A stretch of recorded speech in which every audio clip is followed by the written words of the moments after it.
우리 교회 이름이 우리 교회입니다. 우리 교회라고 적게 되면서 세 가지의 의미를 거의 담게 되었는데, 첫 번째는 하나님의 형상이 있는 교회이고요. 두 번째는 예수 그리스도의 진리의 울타리 안에 있는 교회입니다. 또 세 번째가 보혜사 성령이 함께 하시는 공동체의 위로가 있는 교회라는 것입니다. 지난 말씀으로는 하나님의 형상이 구약에서, 창세기에서 어떤 모습이었는지, 또 신약에서는 어떤 모습이었는지를 살펴보았었습니다. 구약에서의 하나님의 형상은 우리에게 심어주시기 원하는 하나님의 형상이었고, 또 신약에서의 하나님의 형상은 구체적으로 예수님을 말하는 것임을 우리가 서신을 통해서 볼 수가 있죠. 오늘 우리가 보려고 하는 두 번째, 예수 그리스도의 진리의 울타리 안에 있는 교회, 이 두 번째 것을 우리가 같이 은혜를 나누려고 하는데요. 진리의 울타리 안에서라고 하는 제목으로 은혜를 나누려고 합니다. 과연 진리의 울타리가 뭐냐라는 거죠. 진리의 울타리는 뭐고, 또 그 안에 사는 사람은 어떤 모습으로 사는 것인가를 살펴봄으로 인해서 이제 은혜를 나누려고 합니다. 우리 그제부터 우리가 참 우리나라에는 이제 참으로 안타까운 소식을 듣고 있는데요. 샘물교회에서 단기 봉사단이, 선교 봉사단이 갔는데 지금 아프가니스탄에서 납치돼서 목숨이 위협받고 있습니다. 목숨이 위협받고 있는 그런 상황에서 지난주에 말씀 중에서도 가장 아픈 곳이 레바논이라고 그렇게 이야기를 나눴었고, 또 한국군 철수에 대해서도 이제 이야기를 하면서 인질에 대해서도 위협이 있다라고 했었는데, 그리고 인질을 그런 상황에서 이번 주에 안타깝게도 인질로 잡히는 23명의 위험한 목숨들이 있는 것을 우리가 보게 됐습니다.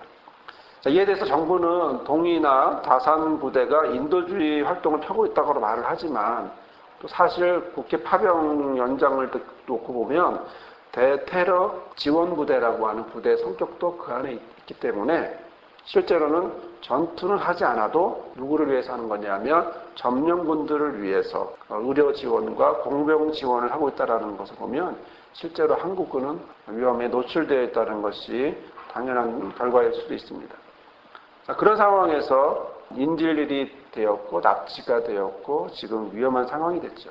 이런 상황들을 이렇게 좀 보면 거기에서 중심 안에 무엇이 있는 것 같더니 한국 교회가 거기에 주동적인 역할을 하고 있음을 보게 됩니다. 자, 한국 교회는요, 여행 제한 국가였던 그곳에 왜 그렇게 가려고 하는가라는 겁니다. 또 목숨이 위험한, 그리고 여러 가지 상황이 어려운 그곳에 왜 가려고 하는가라는 거죠. 저 얼마 전에 알자이라 뉴스에서 탈레반 측 대변인이 이야기를 했는데, 한국군의 철수만으로는 충분하지 않다. 선교 활동 자체가 이슬람에 대한 범죄라고 이야기를 하고 있습니다. 자, 그러면 이런 정도에서 어렵게 상하고 있는 이런 상황에서 한국군과 또 선교 활동까지도, 봉사 활동까지도 반감을 갖고 있는 이런 상황 속에서 그곳에 한국인들이 얼마나 있을까 봤더니 한국인 선교사들이 여러 가지 단체나 교회나 교단으로 해서 장기적으로 계신 분들이 한 100여 명 정도 그 나라에 있다고 합니다. 굉장히 많은 사람들이 그 안에서 지금 봉사를 하고 있는데, 실제로 그분들은 선교라고 하는 말을 내놓을 수가 없습니다. 이유는 뭐냐면 이슬람이라고 하는 상황이기 때문에 선교라는 말을 못하고 단지 봉사라고 하는 모양으로 그들에게 주로 봉사 역할을 하고 있는데요. 자, 그러면 이런 현지에 이렇게 상황에서, 위험한 상황에서도 한국 개신교인들은 왜 그렇게 아프가니스탄을 가는가? 이것은 그곳에 할 일이 많기 때문이다 라고 얘기하고 있습니다. 실제로 우리나라 같이 어려움을 겪었던 그런 모양이 아프간에서도 그대로 외침을 당하면서 있었고, 또 전투 복구 과정에서도 우리가 도울 일이 많기 때문에 우리가 그것에 도움을 주어야 한다라고 생각하고 있습니다. 그러다 보니까 100여 명이 그렇게 있고, 또 2002년 이후에 전쟁이 끝나면서 2003년부터는 매년 400~500명이나 되는 분들이, 크리스찬들이 그곳에 가서 아프간을 방문해서 의료와 청소년 교육과 IT 교육, 농업 교육 등 다양한 봉사 활동을 하고 있어요.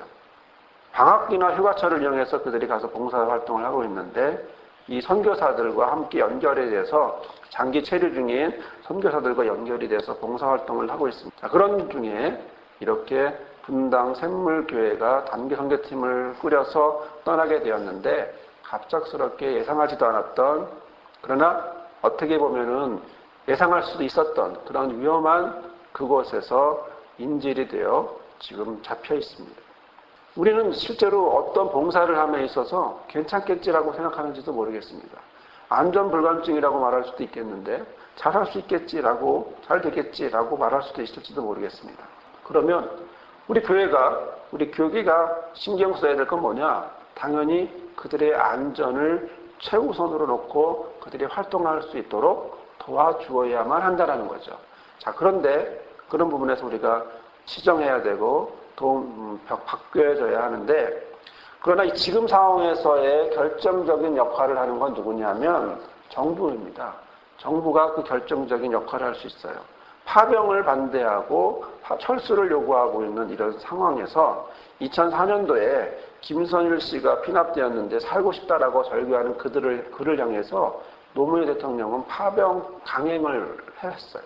그러다 보니까 결국에는 그가 죽음에 이르게 되는 그런 비극이 되었는데, 지금은 또 그 비극이 또 와서 23명이나 되는 분들이 지금 위험해 있습니다. 자, 어떤 상황에서도 나라가 백성의 안전을 책임져야 합니다. 이것은 너무나 중요하죠. 나라가 안전한 공간이 되어주지 않는다면 그 안에 행복도 쌓을 수 없습니다. 마치 담이 없는 집이 있다고 생각하면 비바람을 어떻게 막을 수 있게 되는 거죠. 나라가 안전을 해줘야 되고, 또 그 안전한 그곳에서 그 다음 단계 행복을 만들어갈 수 있어야 되는데, 이런 부분들이 우리가 기도하고, 또 우리나라가 더 안전한 국가, 또 백성을 사랑하는, 또 교계도 안전을 생각할 줄 아는 그런 교계가 될 수 있도록 우리가 기도해야 될 줄 압니다. 실제 우리가 관심을 갖는 것 중에 하나는 뭐냐면, 우리에게는 욕구가 있는데, 바람들이 있는데, 그것은 안전하고 싶어해요. 있는 그곳에서 안전하고 싶어요. 만약 내가 안전하지 않은 그곳에 가고 싶다? 그런 사람은 없습니다. 어느 건물이 있는데 그 건물이 오늘 내일이면 무너질 거야 라는 걸 안다면 누가 그 건물로 가겠어요? 사람들은 안전하고 싶고 또 보호받고 싶어 하는 것이 기본적인 욕구예요. 자, 그러다 보니까 메슬로우라고 하는 분이 인간의 욕구 5가지를 구분해서 5단계를 말했는데요. 주보에 이제 그림도 나와 있습니다. 첫 번째 욕구가 뭔가요? 생리적인 욕구죠. 너무나 기본적인 욕구입니다. 삶을 유지하기 위해서 기본적으로 채워져야 될 이런 욕구죠. 근데 여기서 이것을 채워지지 못하면 어떻게 됩니까? 그 다음을 거기서 집착하게 되죠. 먹는 것에 계속 집착하게 됩니다. 그러다 보니까 그 다음 단계로 넘어가지 못합니다. 생리적인 욕구에 집착하는 사람들 보면, 예를 들어 보릿고개를 경험했던 우리 어른들, 시대가 이렇게 좋아졌지만 지금도 여전히 관심을 갖는 건 먹는 거, 굉장히 관심을 많이 갖죠. 그 어른들 보시면, 자세히 보시면 밥을 천천히 드시는 분들이 거의 없어요. 왜 그럴까요? 빨리 먹어야 되니까.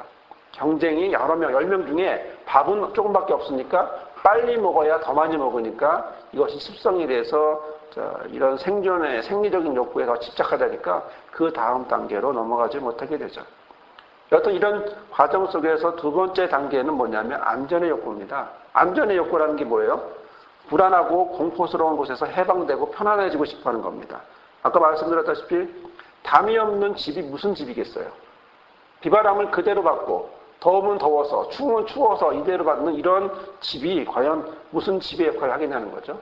그러니까 안전을 요구하고 안전하고 싶은 것이 또 발을 쭉 뻗고 잘 수 있는 그런 편안한 그런 욕구가 사람들에게는 있습니다. 그것들이 채워지면 어떻게 됩니까? 배부르고 등 따시면 그 다음에 뭐 합니까? 그 다음에는 어딘가에 들어가고 싶어지는 거예요. 들어가서 인정받고 싶어요. 자, 들어가서 사랑받고 싶어요. 나는 어디에 속한 사람이야 라고 얘기를 듣고 싶어요. 그리고 거기에서 나눔을 하고 싶어요. 우리나라 같은 경우에 지금 동호회가 많아졌잖아요. 동호회가 왜 많아졌을까요? 여러 가지 동호회가 있죠. 이유는 같아요. 같은 차 때문에 동호회가 생기는 거예요. 그렇죠?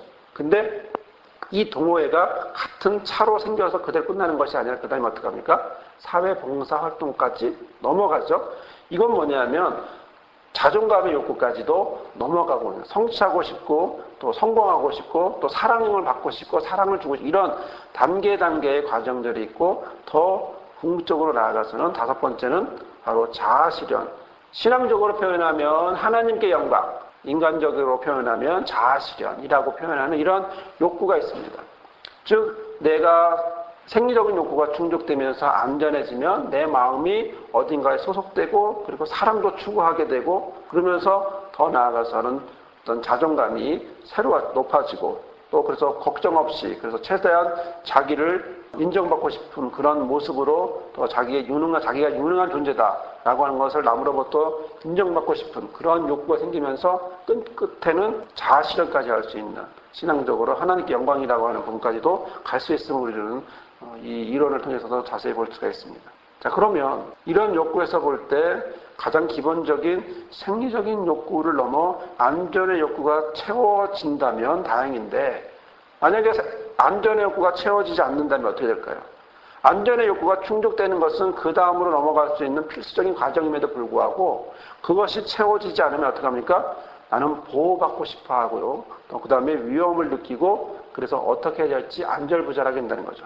아까도 말씀드렸다시피 벽이 없는 집이 비바람을 막을 수 없듯이 보호막이 없다면, 보호막이 되어주지 않는다면 그 안에 다른 말로 표현해서 울타리가 없다면 그 울타리가 없다면 우리는 굉장히 불안해질 수밖에 없습니다.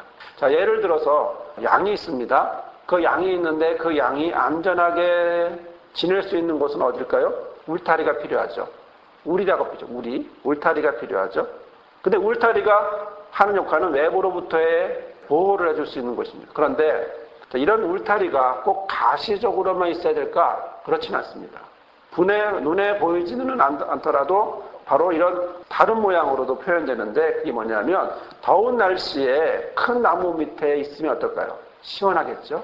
시원한 모습을 갖게 되는데 바로 이런 가시적이진 않더라도 그러나 그 영향을 받을 수 있게 되는데 자, 이런 그림자와 같은 이런 울타리도 우리는 생각해 볼 수가 있습니다. 자, 그러면 그림자는 그런 단순히 그림자로만 멈추는가? 그렇지 않습니다. 지난번에 말씀을 드렸다시피 하나님의 형상을 히브리 말로 뭐라고 말하냐면 첼렘이라고 그래요. 이 첼렘이라고 하는 말은 그림자라고 하는 말을 의미를 갖고 있습니다. 그림자. 즉, 그림자를 통해서 원형을 볼 수 있다는 거죠. A라는 모습을 있으면 그림자가 뭐가 나오겠습니까? A라고 하는 그림자가 있는 것처럼 큰 나무 밑에는 큰 그림자가 있겠죠. 마치 이런 모양으로 되어 있는데 바로 이런 모습 속에서 그림자는 바로 가시적인 울타리든 보이지 않는 울타리든 결국 그림자는 울타리가 되고 보호해주고 편안하게 해주고 안전한 곳이 된다는 것입니다. 자, 그럼 이런 울타리가 구체적으로 뭘까? 이런 울타리는 구체적으로 어떤 것이 울타리가 되어야 할까라는 것이죠. 자, 백성의 안전을 책임져주는 나라가 정말 울타리가 되어줄까? 비바람을 막아주는 집이 정말 울타리가 되어줄까? 여러분들은 어떻게 생각하세요? 그런 것들이 우리의 정말 진정한 울타리가 되어줄 수 있을까요? 가시적인, 눈에 보이는, 아니면 그렇지 않더라도 이러한 모양의 울타리가 있어야 될까요? 자, 오늘 우리에게 주시는 말씀을 통해서 우리는 구체적으로 어떤 울타리 속에 있어야 하는지, 어떤 울타리가 우리의 울타리가 되어 주어야 하는지를 말씀을 통해서 은혜를 나누고자 합니다. 자, 먼저 사랑의 사도 요한은 한 사람을 향하여 사랑을 고백하고 있습니다. 사랑하는 자여 라고 2절, 5절, 11절에도 말씀하고 있는데 자, 그가 어느 정도 그에게 사랑하는지는 본문 하나님의 말씀을 통하여서도 그대로 녹아져 있음을 보게 됩니다. 자, 1절에서 보면 사랑의 사도 요한은 한 사람에게 편지를 쓰는데 그 사람의 이름은 가이오라고 하는 사람입니다. 가이오라고 하는 사람에게 그 사람을 향하여 사랑을 고백합니다. 1절을 보시면 장로는 사랑하는 가이오고 나의 참으로 사랑하는 자에게 편지하노라 이렇게 말씀하고 있죠. 방금 말씀드렸다시피 또 하나는 사랑하는 자여 2절에 이렇게 얘기하는 거죠. 가이오를 향하여서 사랑하는 자여. 자, 그를 향하여 2절에 보면 기도를 해주는데 내 영혼이 잘된 같이 내가 범사가 잘되고 강건하기를 간구한다고 기도해 준다라고 말씀하고 있습니다. 자, 우리는 1절, 2절에서 사도 요한이 가이오에 대하여 어떠한 마음이 있는지 구체적으로 어느 정도 그를 사랑하고 있는지를 볼 수 있어요. 자, 성경은 하나님의 고백입니다. 성경은 우리를 향한 하나님의 사랑을 표현하는 책입니다. 그러면 그 성경에서 나오고 있는 이 속에 하나님의 마음이 그대로 녹아져 있는데 이 녹아져 있는 이것이 요한을 통해서 증거하고 있습니다. 하나님의 마음이 전해지고 있습니다. 하나님이 가이오를 향하여 뭐라고 말씀합니까? 사랑하는 자야. 내 사랑하는 자야. 라고 말하고 있다는 거죠. 자, 3, 4절에는 그 말씀이 이어서 어떻게, 실제로 어디에 있는지까지도 이제 말씀을 하고 있는데 3절을 한번 보겠습니다. 형제들이 와서 내게 있는 진리를 증거하되 내가 진리 안에서 행한다고 하니 내가 심히 기뻐하노라. 자, 친구들이 와서 진리 안에서 살아가는 모습 그대로 그대의 진실성을 증명해 주었다. 증언해 주었다. 그래서 어떻게 해요? 내가 매우 기쁘다. 라고 말하고 있습니다. 스스로 말하는 것이 아닙니다. 자기의 입으로 말하는 것이 아닙니다. 누구의 입으로? 친구가, 형제들이 그것을 증언해 주고 있다라고 말하고 있습니다. 자, 그런데 이 증언이 그 사람은 진리 안에서 살아가는 진실한 사람이라고 표현한다는 거죠. 자, 이걸 우리 편으로 말하면 어떤 게 있을까요? 그 사람은 법 없이도 살아갈 사람이야 라고 표현할 수 있겠죠. 하지만 이 표현보다는 이 성경에 나오는 이 표현이 더 훌륭한 것 같아요. 이유는 우리식으로는 법 없이도 살 사람일지 몰라도 진실하지 않을 수도 있기 때문에 그런 거죠. 그러나 이 사람은 지금 진리 안에 있는 사람인데 이 진리 안에 살아가는 이 사람의 모양이 어때요? 진실한 사람이야 라고 이야기를 해주고 있기 때문에 그렇습니다. 여기서 우리는 중요한 것을 발견하게 되는데, 자, 그들이 어디 안에 있다라고 말하는 거죠. 그들이 어디 안에 있습니까? 진리 안에 있다라고 말합니다. 자, 그 사람의 삶의 모습은 진리 안에 있다라고 말씀하고 있습니다. 이 진리라고 말이 얼마나 중요하냐면, 이 요한 3서는 1절부터 15절까지밖에 안 되는 짧은 서신입니다. 이 짧은 서신에 진리라고 말하는 이 알레데이아라고 하는 말이 이 가이오의 신앙의 삶의 모습, 이런 모습을 진리라고 표현했는데, 이 진리라고 하는 이 표현이 바로 6번씩이나 1절, 2절, 3절, 8절, 12절 그리고 해서 총 6번이나 이 알레데이아, 진리라는 말이 나옵니다. 즉 사도 요한이 얼마나 진리를 중요시 여기고 있는 것을 볼 수 있죠. 우리식으로 말하면 법 없이도 살 사람이라고 할지를 모르지만 그러나 더 성경적인 표현은 진리 안에 있는 사람이다라고 말하고 있습니다. 자, 가이오가 있는 곳은 어디입니까? 진리 안에 있습니다. 진리 안에 있습니다. 진리 안에 사람들이 있다라고 사람들이 말해주고 있는데, 그러면 이 진리는 구체적으로 뭘까요? 요한 3서를 쓴 이 사도 요한이 요한복음도 같이 썼거든요. 그렇다면 요한복음의 진리를 어떻게 표현하냐에 따라 이 진리가 구체적으로 증명될 수 있습니다. 요한복음 17장 17절에 보면 저희를 진리로 거룩하게 하옵소서. 하나님의 말씀은 진리입니다.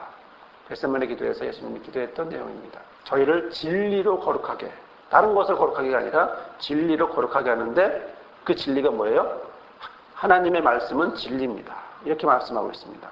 14장 6절에는 예수님이 말합니다. 내가 곧 길이요 진리요 생명이다. 나로 말미암지 않고는 아버지께로 올 자가 없다. 예수님이 뭐예요? 진리라는 거예요. 8장 32절에 말합니다. 진리를 알지니 진리가 너희를 어떻게 한다고 말합니까? 자유케 한다. 진리가 우리를 거룩해 하고 진리가 우리를 자유케 하는데 하나님의 말씀이 예수 그리스도가 뭐예요? 진리라고 하는 것입니다. 자, 그러면 이 가이오는 지금 어디에 있다라는 거예요? 예수 안에 있다라는 거예요. 하나님의 말씀 안에 있다라는 거죠. 가이오가 진리 안에 있다라는 것은 예수 그리스도 안에 있기 때문에 그는 진리 안에 있는 사람이다라는 것이고, 또 그를 향하여 하나님의 마음은 어떻게 표현합니까? 내가 심히 기뻐하노라. 내가 심히 기뻐하노라 라는 거죠. 하나님이 우리에게 형상을 주셨습니다. 하나님이 하나님의 형상을 주셨습니다. 그런데 우리가 하나님의 형상을 그대로 담고 있지 않고 어떻게 했나요? 죄를 지음으로 인해서 하나님의 형상이 아닌 자기 형상으로 바뀌게 되었습니다.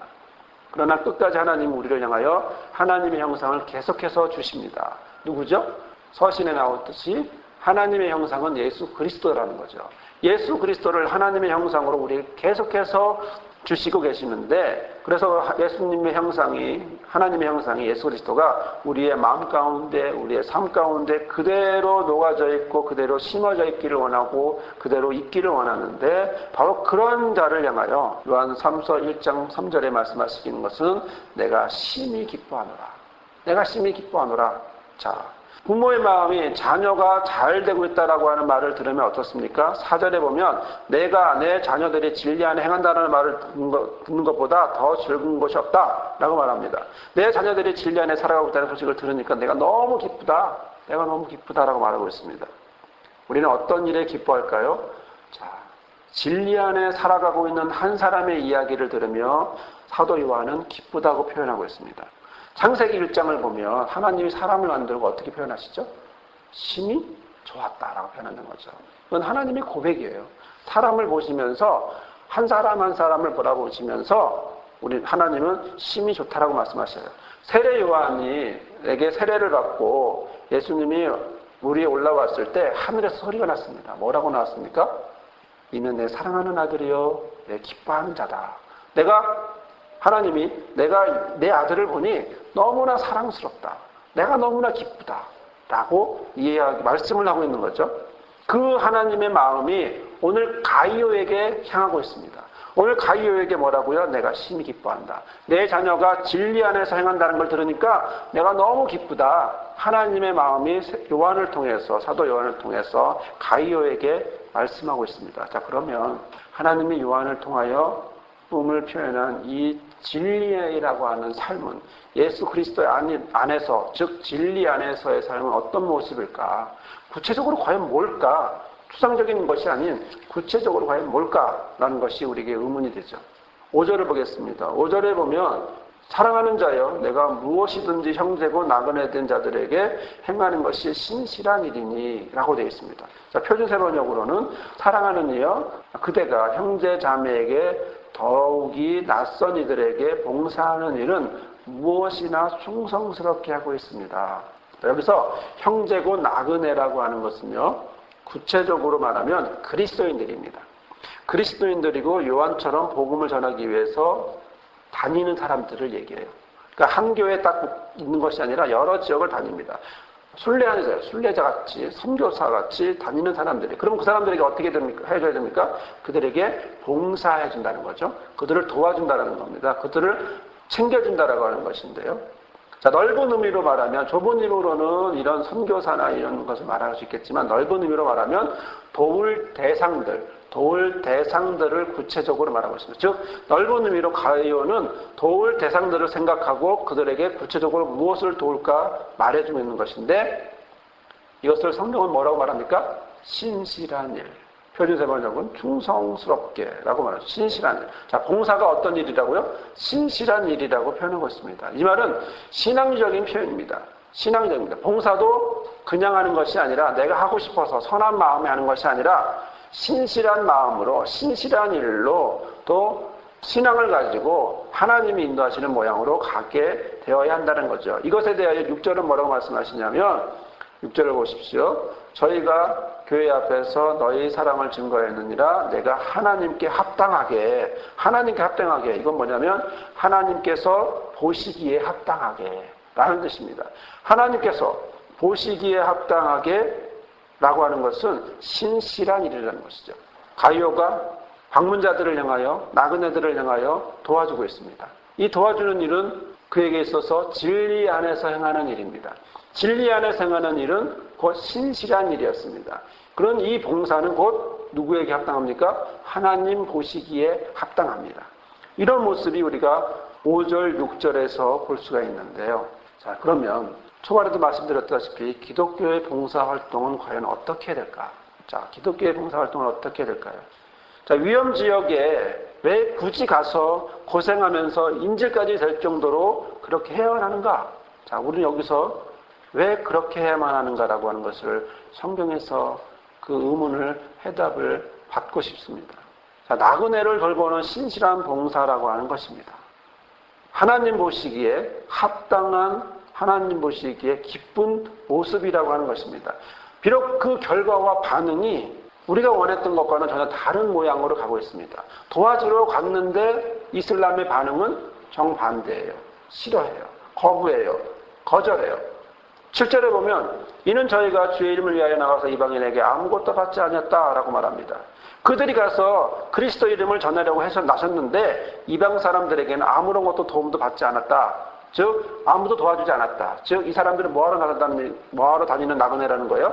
그리스도 이름을 전하는 나그네라고 하는 것을 말씀은 증거하고 있습니다. 자, 봉사도 받지 않는 그들, 그리스도 이름도 받지 않는 그들, 게다가 인질이 되어서 목숨까지도 위협하고 있는 그들, 바로 이런 상황 속에서 그것을 계속해야 하는가 아니면 말아야 하는가, 진리 안에 있다면 어떻게 해야 되는가, 8절은 그것에 대해 말씀하고 있습니다. 그러므로 우리가 이 같은 자들을 영접하는 것이 마땅하니 이는 우리로 진리를 위하여 함께 수고하는 자가 되게 하려 합니다. 표준세 번역은 그러므로 우리가 그런 사람들을 돌보아 주는 것이 마땅합니다. 그래야만 우리가 진리 안에서 협력하는 사람들이 될 수 있습니다. 그 사람들 누굽니까? 나그네들. 복음을 전하기 위해 순례하는 나그네들, 지금 인질이 되어 고생하고 있는 나그네들, 지금 100명이나 되는 그분들이 장기 체류하면서 아프간에서 고생하고 있는 그들을 향해서 우리가 해야 될 것은 협력하고 돌보아 주어야 하는 것이고, 또 그래서 정부를 향하여, 사회를 향하여 또 이야기를 해야 된다는 거죠. 자, 그래야만 우리가 진리 안에 협력하는 사람이 될 수 있다 라고 말합니다. 이 삶은 어떤 삶일까요? 품어주는 삶이 됩니다. 울타리가 되어주는 삶이 됩니다. 가이오는 자기에게 온 그 사람들을 향하여 도움이 되어 주었습니다. 울타리가 되어 주었습니다. 보호해 주었습니다. 넓은 울타리가 되어 주었습니다. 그러면 이런 가이오 같은 이런 사람만 성경에 기록되어 있나요? 구절을 한번 보시면 으뜸이 되기를 좋아하는 사람이 나옵니다. 디오드레베라고 하는 사람인데요. 이 디오드레베라고 하는 사람은 어떤 일을 하나요? 나그네를 접대하지 않습니다. 악한 말로 헐뜯습니다. 또 자기만 받아들이지 않는 것이 아니라 접대하려고 도와주려고 하는 사람까지 가서 방해합니다.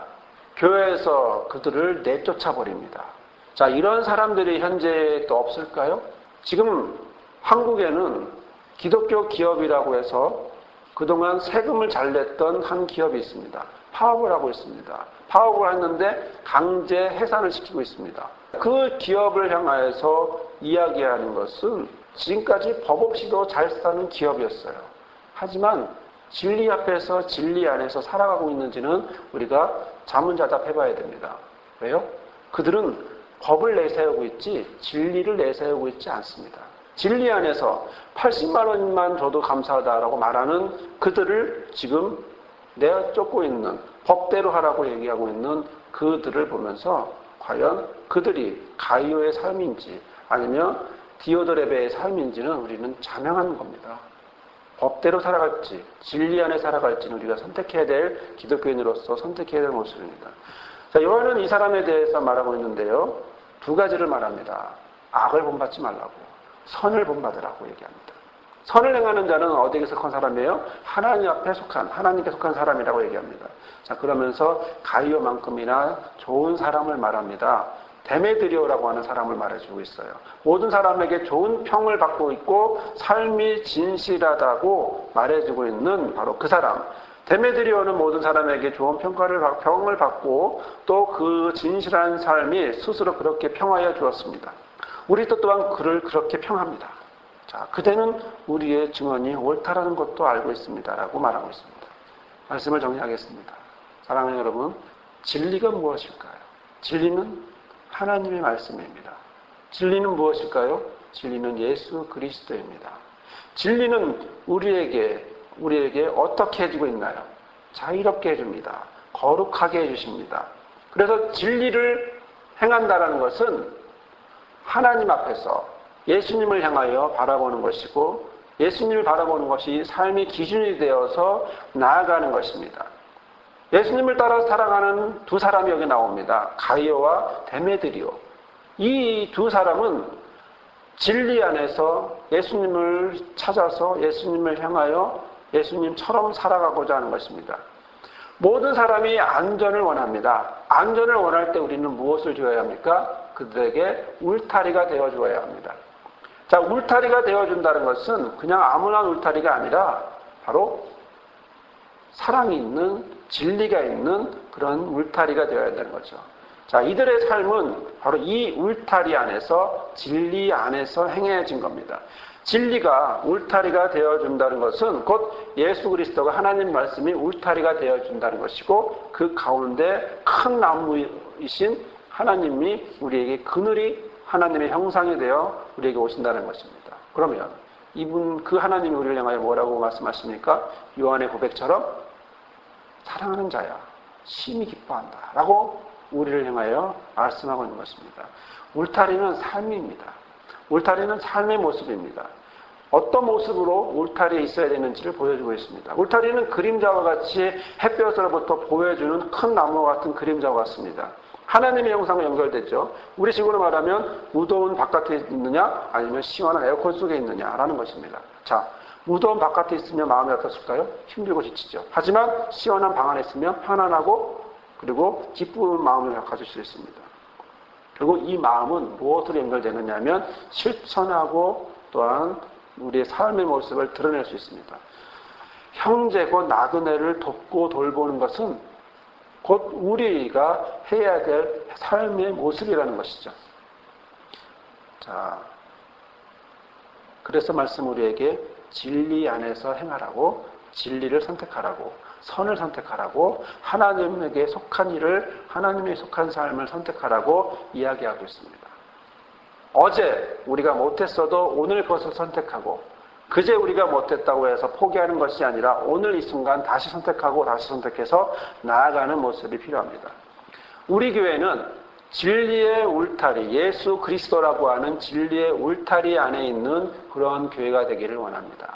우리 교회를 통하여 하나님이 나타나시기를 원하는 것은 바로 성도들이 진리이신 예수를 바라보고 그 진리이신 예수 안에서 울타리가 되어주시는 그 안에서 삶을 살아가기를 원합니다.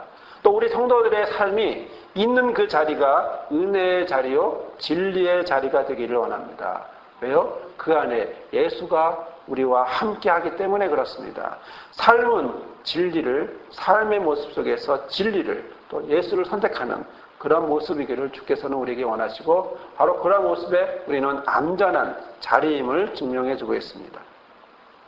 사랑하는 성도 여러분, 예수님이 진리이십니다. 예수님이 우리의 울타리이십니다. 예수님이 우리를 이끌어주시는 우리를 이끌어주시는 분이십니다. 우리가 그 안에서 그분이 그분이 원하는 모양대로 살아가며 그래서 응답받고 또한 열매 맺고 하나님 보시기에 합당한 삶이 되는, 그래서 하나님께 영광이 되며 한 걸음 한 걸음 나아가는 저와 여러분이 되기를 주님의 이름으로 축원합니다. 아멘. 거룩하신 하나님, 이 자리에 함께 하셔서 감사합니다. 하나님만 의지하며 나아가기를 원합니다. 하나님 안에 진리 안에 있기를 원합니다. 예수 안에 있기를 원합니다. 삶을 누리며 삶 속에서 예수님이 우리의 울타리가 되어주시는 모습 속에 살아가는 우리들이 되게 하여 주옵소서. 주께서 우리를 향하여 복 주시고 또 우리를 향하여 힘 주시고 또한 진리의 삶을 살아갈 때에 보시기 합당한 신실한 일이 되게 하여 주옵소서. 주께서 도와주실 줄 믿고 예수님의 이름으로 기도드립니다. 아멘. 이제는 진리의 울타리가 되어주신 예수 그리스도의 은혜와 그 아들을 보내주셔서 진리의 울타리 안에 살게 하시는 아버지 하나님의 크신 사랑과 진리의 울타리에서 선을 택하며 살아가게 하시는 성령의 인도하심과 보호하심이 오늘 이 자리에 있는 모든 성도들의 삶 위에와 미래에 있을 모든 목자와 성도들 삶 위에 영원히 함께하옵시기를 간절히 축원하옵나이다. 아멘.